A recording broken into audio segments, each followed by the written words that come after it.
Guys जो आज का टॉपिक है वो बड़ा ही इंटरेस्टिंग टॉपिक है। लाइक कि जैसे कि फॉर एग्जांपल के तौर पर अगर कोई आपको बोलता है कि यार आप छोटे बच्चे हो, अभी आपको कोई मैच्योरिटी नहीं है, आपके अंदर ये नहीं है, आपके अंदर वो नहीं, ब्ला ब्ला ब्ला ब्ला ब्ला, तो ये चीज़ें होती हैं। तो सबसे पहले तो यार आप लोगों को ये अंडरस्टैंड करना चाहिए कि why someone call you kid, ठीक है। उसके बाद आपको अंडरस्टैंड करना चाहिए कि how you are going to be improve yourself and prove them you are mature as well as they are immature. Okay. और उसके अलावा आपको पता होना चाहिए कि यार आपने किस तरीके से, कैसे और किस तरह से एक्सप्लेन करना है किसी बंदे को। तो एक्सप्लेनेशन पावर बहुत मैटर करती है, तो आपके स्किल्स बहुत मैटर करते हैं, आपका वे ऑफ एक्सप्लेनेशन बहुत मैटर करता है, आपका किसी को अंडरस्टैंड करना और अडेप्ट करना किसी भी चीज़ को, किसी भी इन्वायरमेंट को बहुत मैटर करता है। तो ये चीज़ें होती हैं।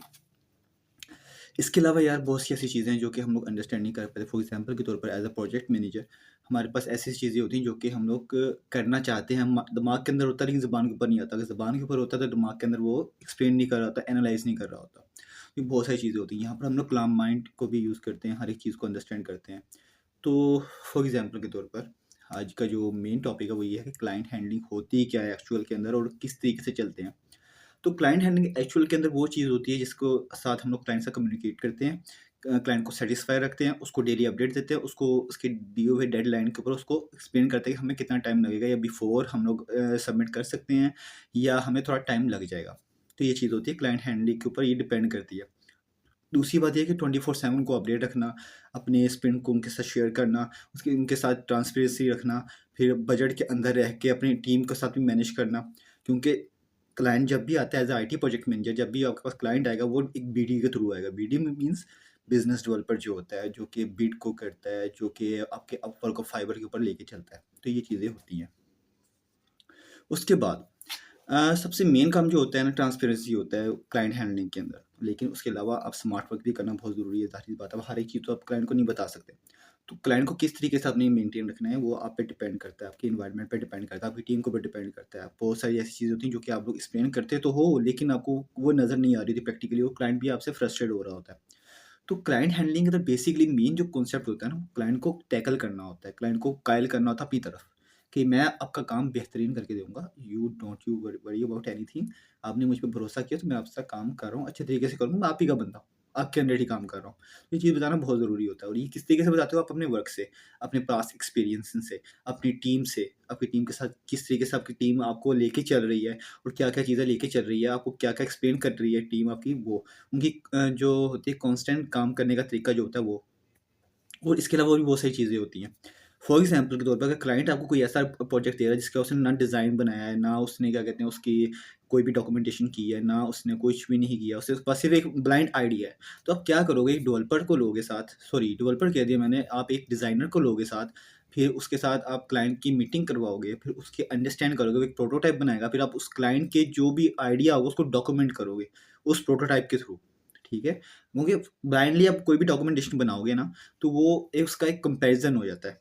या अगर क्लाइंट के पास कोई कंपैरिज़न ऐप है, या जिसके थ्रू वो जिसकी तरफ देख के सेम उस तरीके का आइडिया लेके चलना चाह रहा है, तो आप उसको भी फ़ॉलो कर सकते हो। वो मोस्ट ऑफ टाइम ऐसा होता है कि जो यूएस और यूके के बेस्ड क्लाइंट्स होते हैं ना, वो कॉपी पेस्ट करते हैं। कॉपी पेस्ट कैसे करते हैं? कि वो एक प्रोजेक्ट को देखते हैं और फिर उसके बाद दूसरे प्रोजेक्ट के साथ काम करने लग जाते हैं। लाइक कि उसने देखा कि अगर एक चीज़ है, ऐप है, एंड्रॉयड एप्लीकेशन वो गेमिंग कर रही है, तो वो सेम एप्लीकेशन को उठाएँगे, उसको अपना नाम देंगे, उसकी थोड़ी-सी थीम चेंज करेंगे और वो कहेंगे मुझे सेम चीज़ ही ये चाहिए ऐसे एज़ इट इज़। ये होते हैं यूके और यूएस की बेस्ड क्लाइंट्स जो होते हैं, जो कॉपी पेस्ट करते हैं, वो उनका मोस्ट ऑफ द काम जो होता है वो ई-कॉमर्स के ऊपर डिपेंड कर रहा होता है, क्योंकि वो स्मार्ट वर्क कर रहे होते हैं। दूसरी बात, जब भी हम लोग काम करते हैं ना, तो हमारे दिमाग में बहुत सारी चीज़ें चल रही होती हैं, हमारे पास आइडियाज़ चल रहे होते हैं। तो हमेशा बात याद रखना, क्लाइंट को सैटिस्फाई करना है, आपने अपनी यूनिकनेस नहीं दिखानी। क्लाइंट अगर डिमांड करे, तो आप उसको बता दो कि मेरे दिमाग में ये आइडिया चल रहा है, ये कंपैरिज़न एप्लीकेशन है मेरे पास। अगर आप चाहो तो हम लोग इसको भी कंपेयर कर सकते हैं, हम उसको लेके चल सकते हैं। लेकिन इसके बरअक्स जो आप कुछ भी काम करोगे, तो उसको लेके चलना पड़ेगा, ठीक है? बाज़-औक़ात ऐसा भी होता है क्लाइंट स्क्रैच से एक ऐसा आइडिया दे देता है, जो कि आपको स्क्रैच से बनाना पड़ता है, जो कि आइडिया यू होता ही यूनिक है। और ये काम कौन करते हैं? ज़्यादातर जर्मन बेस्ड क्लाइंट करते हैं, ठीक है? या जैपनीज़ करते हैं, या साउथ कोरियंस करते हैं, या चाइनीज़ करते हैं। ये 4 जो लोग हैं ये काम करते हैं इस तरीके से।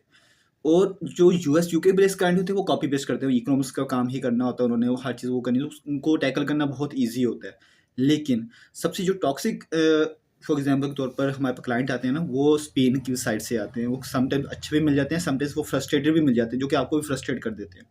तो उनको भी टैकल करना बहुत ज़रूरी होता है, लेकिन किस तरीके से करना, स्मार्ट वर्क करना, अपने अपनी टीम के ऊपर लोड बिल्कुल भी नहीं डालना।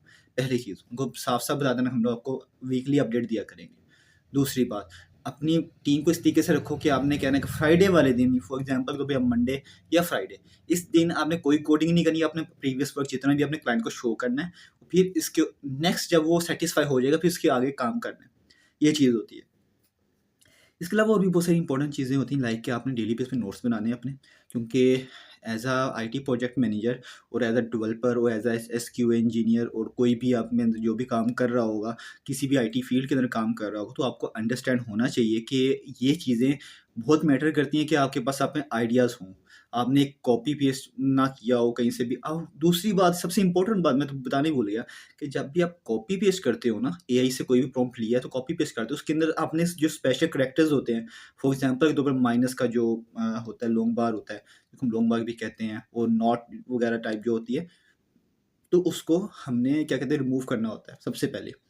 उसके बाद फिर इस तरीके से उसको प्रेजेंट करना कि ऐसा लगे कि जैसे हमने खुद टाइप किया है, क्योंकि सारी सी बात है, एआई जो भी टाइप करेगा वो आपको भी तो पता होगा ना, तो वो आप भी टाइप कर सकते हो। हाँ, ये होता है कि एआई कुछ एडवांस इंग्लिश के हिसाब से चलता है, और हम लोग जो बेसिक लेवल की इंग्लिश करते हैं, फॉर एग्जांपल के तौर पर ब्रिटिश इंग्लिश हमें नहीं आती, लेकिन वो जो एआई होता है समटाइम्स वो ब्रिटिश इंग्लिश के अंदर काम कर लेता है। उसके अलावा बहुत सारी ऐसी चीज़ें होती हैं जो कि हमें अंडरस्टैंड करनी पड़ती हैं, लाइक कि हमें समटाइम्स हमें प्रॉम्प्ट ऐसी देनी पड़ती हैं जो कि हमें समझ ही खुद भी नहीं आ रही होती कि लिखा क्या हुआ है, हालाँकि उसका मतलब बहुत ईज़ी होता है। तो ये चीज़ें भी करनी पड़ती हैं, बहुत मैटर करती हैं। उसके बाद आपने जितना भी काम करना है, जो भी काम करना है, उनको डॉक्यूमेंट लाज़मी करना है। डॉक्यूमेंट इस तरीके से करना है कि आपने हार्ड कॉपी के ऊपर लिखना है। आपने खुद अपने हैंड से नोट्स बनाने हैं कि हमने ये प्रोजेक्ट किया, ये स्ट्रैटेजी इस्तेमाल की, जिसके अंदर हमने ये चीज़ें ऐड की थी, ये कंपैरिज़न एप्लीकेशन थी, ये नाम था, इसका हमने ये नाम रखा था, तो ये टास्क थे, इस तरीके पे मैंने सेट किया हुआ था, ये मेरा डेली गोल्स हैं, ठीक है? वो आपने लिखना है। उससे ये होगा कि आपकी एक स्टोरी बुक बन जाएगी, आपको पता होगा आपने जर्नी कितनी लिखी है। ये मेरा पर्सनल वैसे मेरा मशवरा है, अगर आप लोग चाहो तो आप लोग उससे क्या कहते हैं पीडीएफ बनवा सकते हो, कोई भी स्टोरी लाइन लिख सकते हो, मीडियम के ऊपर आर्टिकल लिख सकते हो, तो कुछ भी कर सकते हो, या वीडियोज़ के साथ आप क्लिक कर सकते हो, वीडियो क्लिप बना सकते हो, जैसे कि मैं डेली बेस पे व्लॉगिंग करता हूँ, आपको एक्सप्लेन कर रहा होता हूँ, ठीक है?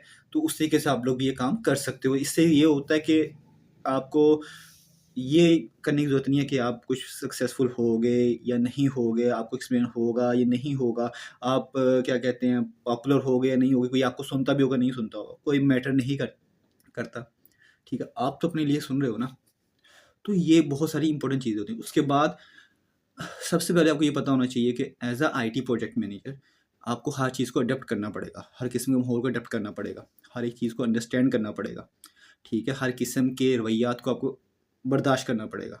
टॉक्सिक भी होगा, फ्रेंडली भी होगा, मीडियम टाइप भी होगा, उनको जो बीच के अंदर ऐसे चलते हैं वो भी काम चलेगा, ठीक है? कोई आपको अच्छे भी मिलेंगे, कोई बुरे भी मिलेंगे, कोई आपको मिडल के अंदर भी मिलेंगे कि यार ठीक है, वो अपना मतलब निकाल के साइड पे जो हो जाते हैं वो लोग भी मिलेंगे। तो होप सो कि ये चीज़ आपको अंडरस्टैंड हो जाएगी। इसके बाद ऑपरेटिंग सिस्टम को चूज़ करना बहुत इंपॉर्टेंट है। फॉर एग्ज़ाम्पल के तौर पे विंडो एक ऐसा प्लेटफ़ॉर्म है कि जो कि बहुत सारे लोगों को ईज़िली अंडरस्टैंड करना आता है। यूज़ करते हैं, गेमिंग करते हैं, बहुत सारी चीज़ें ऐसे करते हैं कि आपको कोई प्रॉब्लम नहीं होगी। लेकिन इसके उल्टा जो लोग मैक यूज़ करते हैं, उनको उनके बारे में पता हो बहुत रेयर है, ठीक है? लेकिन उसकी सिक्योरिटी बहुत अच्छी है, लेकिन वो भी 5 साल तक ख़त्म, ठीक है? तो उसके बाद वो अपडेट नहीं देते, तो फिर जो मर्ज़ी हो जाए, ब्रीच हो जाए, कुछ भी हो जाए, वो उसकी कोई भी उनका लेना-देना नहीं होता। लिनक्स जो ऑपरेटिंग सिस्टम है वो डेवलपर्स के लिए, क्यूए इंजीनियर्स के लिए, प्रोजेक्ट मैनेजर्स के लिए बेहतरीन है। वो इसलिए बेहतरीन है, उसमें आपकी सर्च वर्क आपका जो है इन्हांस होता है, एक चीज़। दूसरी चीज़ आपको कम्युनिकेशंस का पता चलता है, आपको कमांड्स बेस का पता चलता है, आपको बैकएंड का पता चलता है, आपको मेंटेनेंस का पता चलता है, आपको क्लाउड सर्विसेज का पता चलता है, क्लाउड मेंटेनेंस का पता चलता है, आपको क्लाउड के साथ कंप्यूटर को अटैच करने का समझ में आती है, ठीक है? उसके बाद डेवलपर्स के लिए बहुत बेहतरीन है कि उसके अंदर एआईज़ बहुत सारे आते हैं। जैसे फॉर एग्ज़ाम्पल के तौर पर आजकल क्लाउड बहुत ज़्यादा चल रहा है, बहुत ज़्यादा पॉपुलर है, मैं खुद भी यूज़ करता हूँ।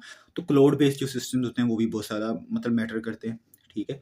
तो मैं पहले उबंटू यूज़ करता था, अब मैं काली यूज़ करता हूँ, और मैं साइबॉग भी यूज़ करने का सोच रहा हूँ, डार्क आर्क भी सोच रहा हूँ, आर्क लिनक्स भी सोच रहा हूँ।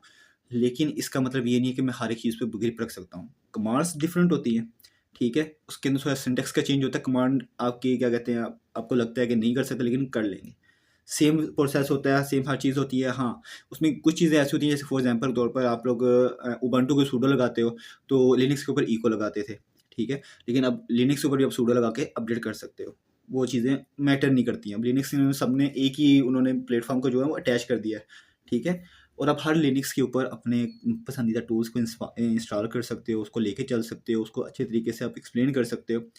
उसके अलावा अपनी डेली लाइफ को इस तरीके से मैनेज करो कि आप लोग एक ही जगह बैठे जब रहते हो तो आपके जो मसल्स होते हैं वो जॉइंट जो जुड़ जाते हैं यार। तो एक्सरसाइज भी किया करो थोड़ी बहुत, ताकि आपका माइंड भी एक्टिव रहे और आपका जो फैट भी है वो भी कंट्रोल में रहेगा, हर एक चीज़ होगी।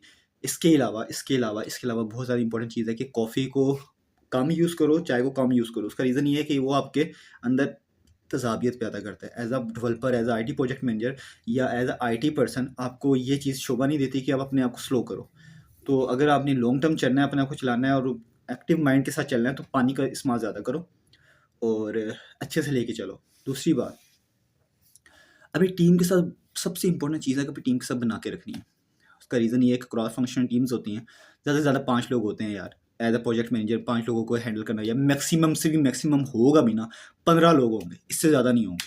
वो भी बहुत रेयर होता है, नहीं तो 10, 8, ठीक है? और 8 जो होती है वो बेस्ट टीम मानी जाती है, जिसके अंदर कुछ डेवलपर्स होते हैं, 1 प्रोजेक्ट मैनेजर होता है, 2 क्यूए होते हैं, 1 डेवलपर होता है, मतलब बाकी के डेवलपर्स होते हैं और 1 आधा डिज़ाइनर होता है जो कि काम कर रहा होता है, ठीक है? या कोई एक आधा डिबगर होता है, वो क्योंकि मुझे भी डिबगिंग आती है तो मैं वो अपने हिसाब से लेके चल देता हूँ, वो कोई इश्यू नहीं है। मैक्सिमम से मैक्सिमम आपके 15 बंदे होंगे, इससे ज़्यादा आपको नहीं देंगे, क्योंकि हम लोग कोई पाकिस्तान के अंदर कोई इतनी बड़ी मल्टीनेशनल कंपनी नहीं है कि जो कि आपको 500 लोगों की टीम दे देंगे, भई ये तुमने सँभालनी है। उसके आपके अंडर भी बहुत सारे मैनेजर्स काम कर रहे होंगे, फिर नीचे उसके उनके मैनेजर्स के भी असिस्टेंट काम कर रहे हो, असिस्टेंट के नीचे भी असिस्टेंट काम करके फिर वो क्या कहते हैं टीम लीड्स के अंदर भी सब टीम लीड्स होंगे, फिर वो क्लासेस बनाई होंगी, पता नहीं क्या कोई ब्ला, ब्ला, ब्ला, ब्ला, ब्ला। इतना लंबा कोई काम नहीं होता, ठीक है? तो अपने आप को कांस्टेंट रखना बहुत ज़रूरी है आपको। दूसरी बात, अपने पर्सनल रिलेशनशिप्स को और प्रोफेशनल रिलेशनशिप्स को मैंने पहले भी बोला था, अलग-अलग रखना है। आपका अगर भाई भी काम कर रहा है ना आपके साथ, तो आपने उसको इग्नोर करना है, वो आपके साथ एज़ अ एम्प्लॉयी काम कर रहा है। इमोशंस को बीच में लेके नहीं आना, क्योंकि कंपनी आपको पे करती है आपके प्रोफेशनलिज़्म के लिए, नॉट फॉर इमोशंस। तो उसके अलावा और भी बहुत सारी ऐसी चीज़ें हैं जो कि आपको अंडरस्टैंड करनी पड़ती हैं। फॉर एग्ज़ाम्पल के तौर पर डेली बेस पे सर्च वर्क करना है। सर्च वर्क बहुत इंपॉर्टेंट है। उसके बाद क्या कहते हैं, हमने डेली बेस के ऊपर एक दूसरे को एक्सप्लेन करना है।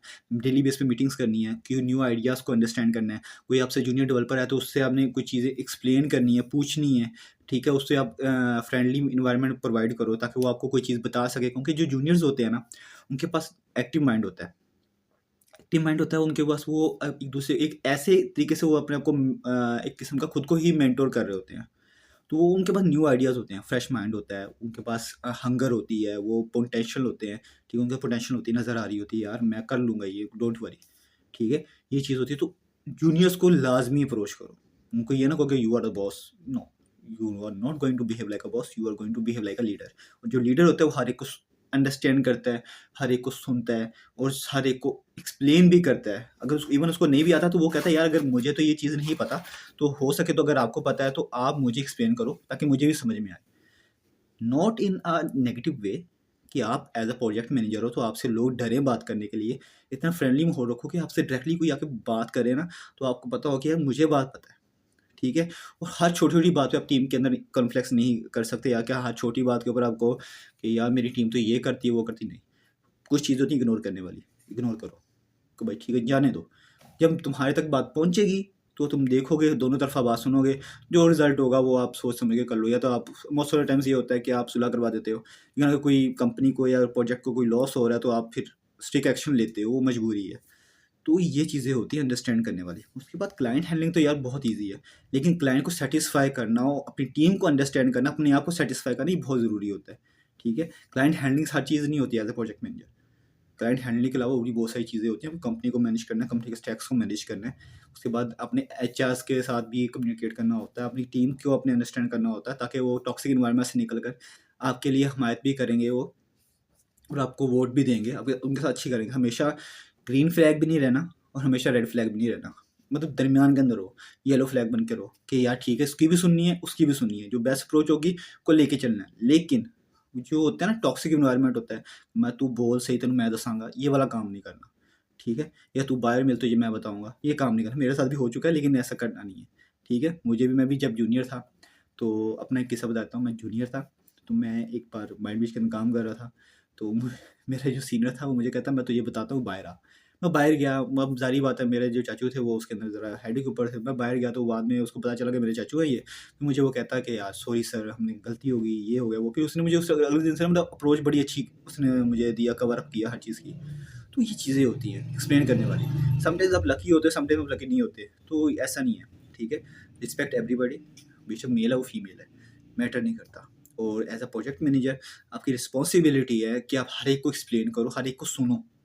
सुनना बहुत ज़रूरी है भाई। एज़ अ प्रोजेक्ट मैनेजर ये की आपने ये रख लो कि आपके अंदर ये करो, आपका एक वेपन है कि आपने सुनना है। रिएक्ट नहीं करना, सुनना है लाज़मी। जो भी बोला, कोई शिट भी बकवास कर रहा है ना, आपने सुनना है उसको कि भाई ठीक है, अब तुम बोल सही, क्या कहना चाह रहा है, ठीक है? इससे ये होता है कि वो अभी तो बोंगियाँ मार रहे हैं, जैसे मैं भी मार लेता था कभी-कभार भाई, कभी-कभार क्या अक्सर ही मारता था। बी ऑनेस्ट, ठीक है? तो अगला बंदा भी कॉन्फिडेंट रहता है, यार ये बंदा मेरी सुनता है। कोई उसके पास यूनिक आइडिया होगा वो आपको बताएगा, तो आपके लिए बेनिफिशियल होगा, उसके लिए बेनिफिशियल होगा, आपकी ग्रोथ के लिए बेनिफिशियल होगा। तो जूनियर्स के साथ भी अटैच रहो, अपने सीनियर्स के साथ भी अटैच रहो, उनसे सीखते रहो, करते रहो, कम्युनिकेशन करते रहो। डेली बेस पे उनसे अपडेट लो कि आपने आज क्या किया, क्या सीखा, क्या नहीं, मुझे भी बताओ, कैसे सर्च किया, कौन सा टूल्स यूज़ किए, क्यों किया, किस तरीके से किया, ठीक है? तो ये चीज़ थी। अब मैं ज़्यादा वीडियो को लंबा नहीं कर सकता, उसका रीज़न ये है कि यार इतनी लंबी वीडियो फिर अपलोड भी करनी होती है। तो अभी के लिए इतना ही, मिलते हैं नेक्स्ट टॉपिक के ऊपर इंशाल्लाह। अल्लाह हाफ़िज़।